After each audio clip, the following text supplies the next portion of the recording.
around my story. Hello everyone, I'm Lauren. Did you ever wonder what it would be like to have your life completely destroyed by someone close to you? Ever thought about what you would do then? I didn't have time to think, because that's exactly what happened to me. It all started 2 years ago. I lived a quiet life with my mom and dad and my sister. I loved my family. We were always together. We were happy until that fateful day. My dad got fired from his work, a big company. He had worked there for 20 years. The only money we had then was what he had managed to save over the years. Finding a new job wasn't easy. It was a hard time for all of us, especially my dad. He was becoming desperate. At times, he just sat there, quietly, deep in thought, and I rarely saw him smile since. One late night, we were still up waiting for him when he walked through the door. But something was different. He wasn't walking straight. It was the first time in my life seeing him drunk. I decided to take matters in my own hand. I started job hunting. I was lucky enough to find something suitable at a startup company. The pay was good enough, and the more I worked, the more I earned. I was trying my best to get our life back. I was giving it all I've got. My dad started asking me for money. I was more than happy to give him what he needed. I didn't even ask what it was for. Then he started asking for more.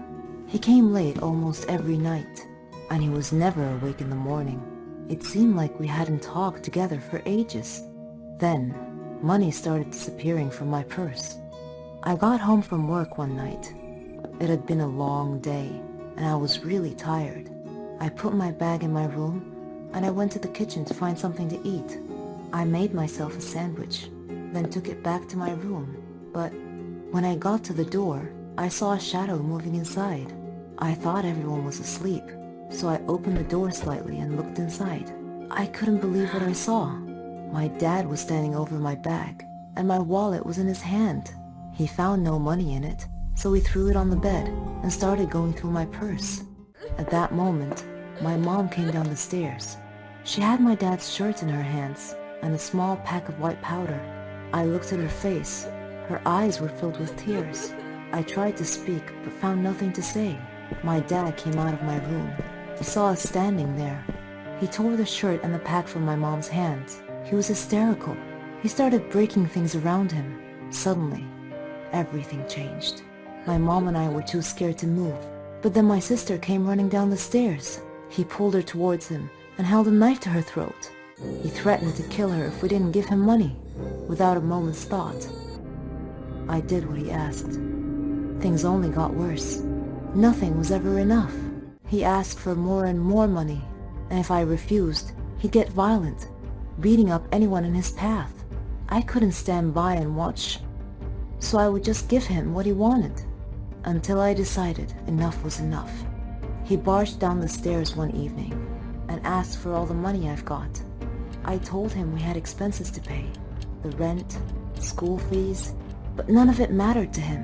He asked me again for the money and threatened me if I didn't do what he asked. I refused. He hit me so hard that I crashed my head against the wall and fell to the floor, bleeding. Everything went dark. My mom took me to different hospitals, and I had to do a lot of checkups and tests, but all the doctors said the same thing, that this was it. I was sentenced to live my life in darkness, never to see the light again. Bumping my head against the wall was one of the reasons, but apparently, my psychological state played a huge role in my recovery. The doctors suggested that I'd be taken to a psychiatrist. My dad felt sorry for what he had done to me. He quit the drugs and alcohol, tried to be proper, but it was because of him that I was in this state. I didn't know if I could ever find it in myself to forgive him. I was torn inside. He was my dad, but I couldn't forget what had happened. I stopped talking shortly after, and he left, disappearing from our lives. No one knew where he was, or what he was. A year had passed, and he came home. He sounded good, kinda like how he was before. He's trying to make up for what he had done. But to me, nothing he does makes a difference anymore. Kinda like how he was before. He's trying to make up for what he had done. But to me, nothing he does makes a difference anymore. I'm still in the dark. That's something I'm gonna have to live with my whole life. I can't change that. What do you think I should do? Hi, my name is Lisa.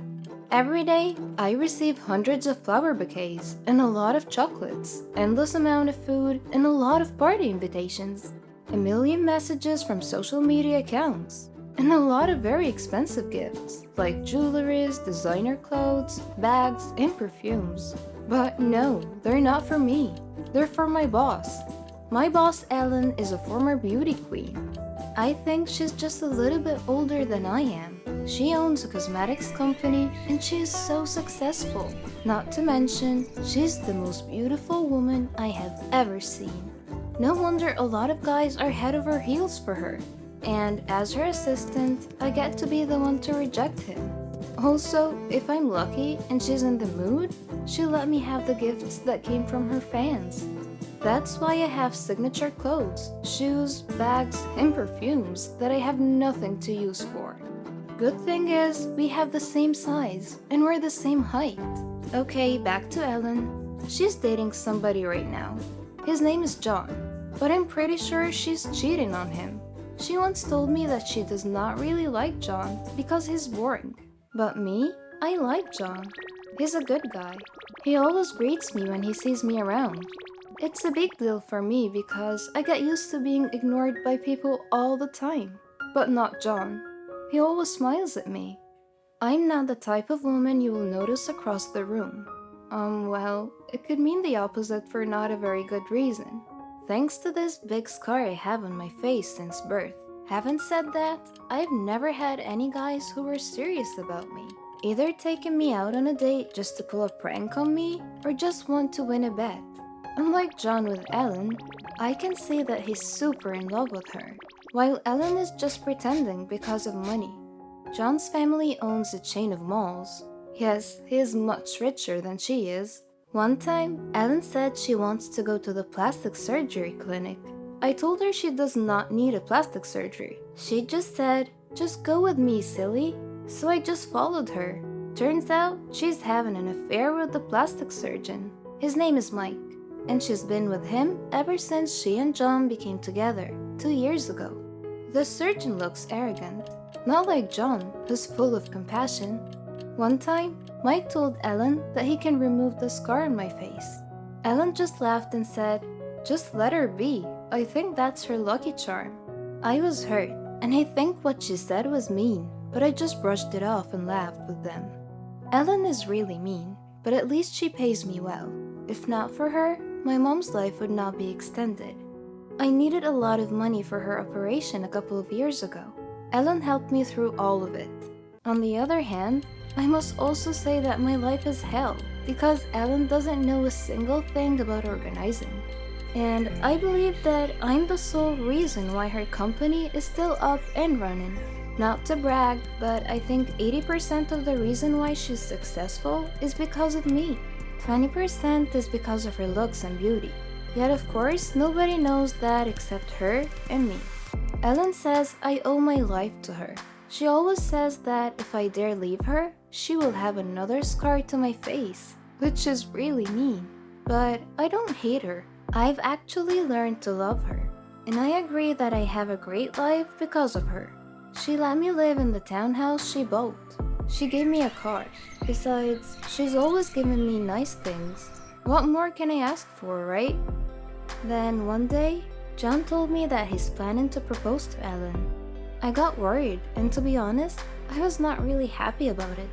I want to tell John that Ellen does not feel the same way about him, and she probably would just say no. And if ever she says yes, I know that she's only after his money. I suddenly felt sad. How I wish a man like him would come to me like this. "Lisa, will you..." My eyes got so big, I thought he was gonna propose to me. "Will you help me plan the proposal?" John asked. "Oh, of course. It would be my pleasure, John." He just smiled at me. This man is really simple and down to earth. So, I helped him plan the proposal, even though I knew it would not be a very good idea. I don't know how many times I contemplated on telling him the truth, that Ellen is cheating on him. But I don't think it's my place. I should not meddle in their life. But am I doing the right thing? Would I really let this man marry a woman who does not really love him? John deserves more than Ellen. Actually, he deserves someone like me. Someone who will be there for him and take care of him forever. Oh, silly me, what am I thinking? But seriously, I need to do something. So, I decided to try and see what Ellen's reaction would be. When I asked her, "What if John proposes to you anytime?" she just said, "Really? That would be awesome." Her plan is to get married to him, get divorced, and get half his billions.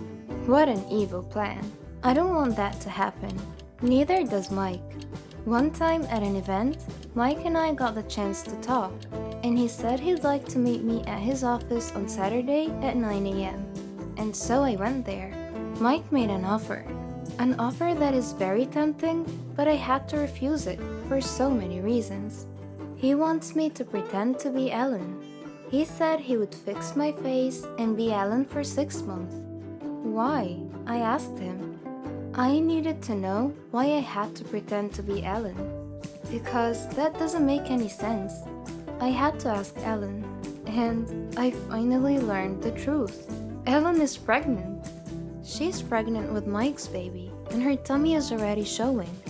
She doesn't want her plans to be ruined, so the plan is she would have me pretend to be her while she and Mike go somewhere far, far away to give birth to their baby quietly. They don't want John to know because then the engagement would not happen. The engagement is set to be tonight. I planned it, so of course everything is perfect already. But I told John to postpone it. I can't do it. My mind is eating the best of me.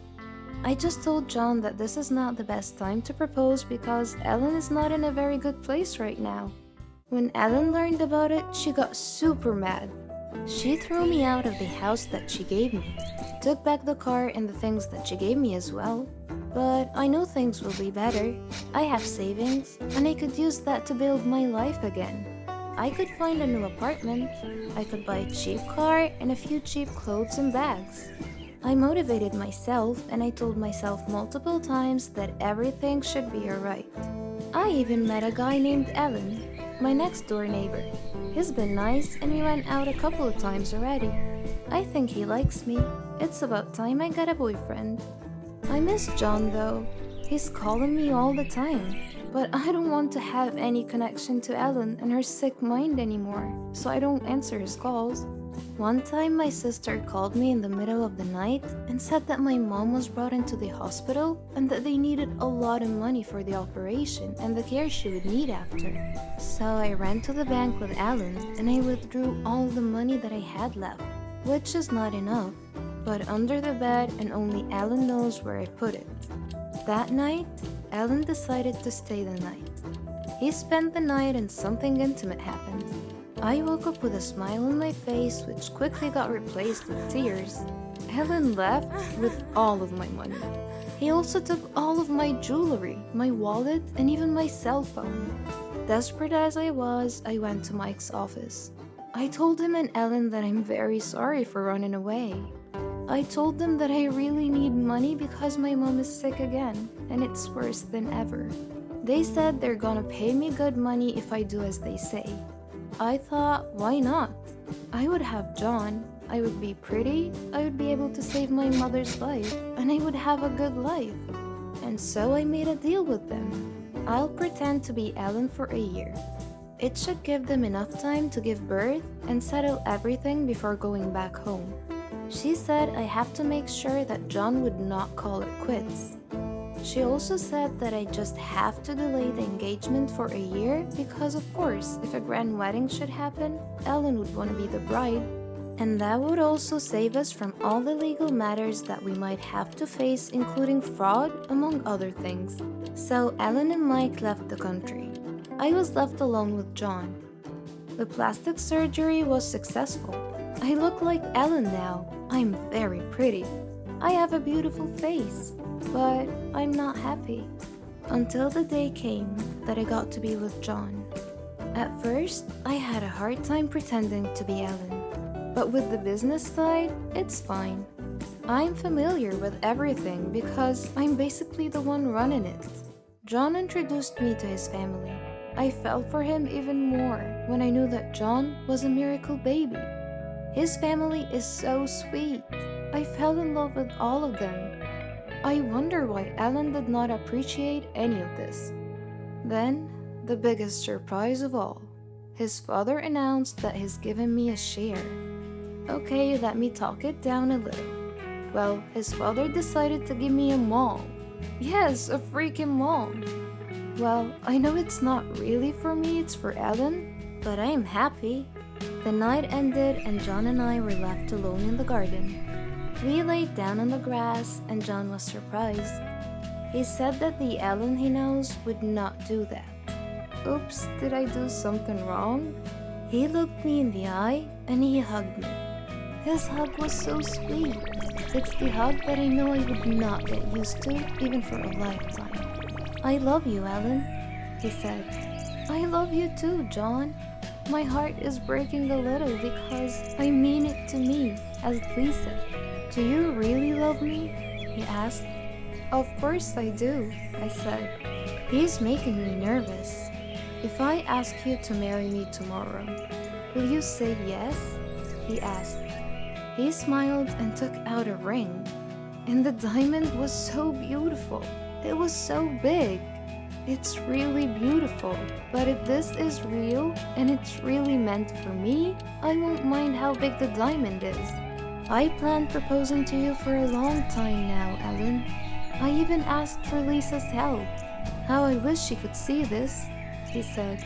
So, will you marry me, Ellen? He asked.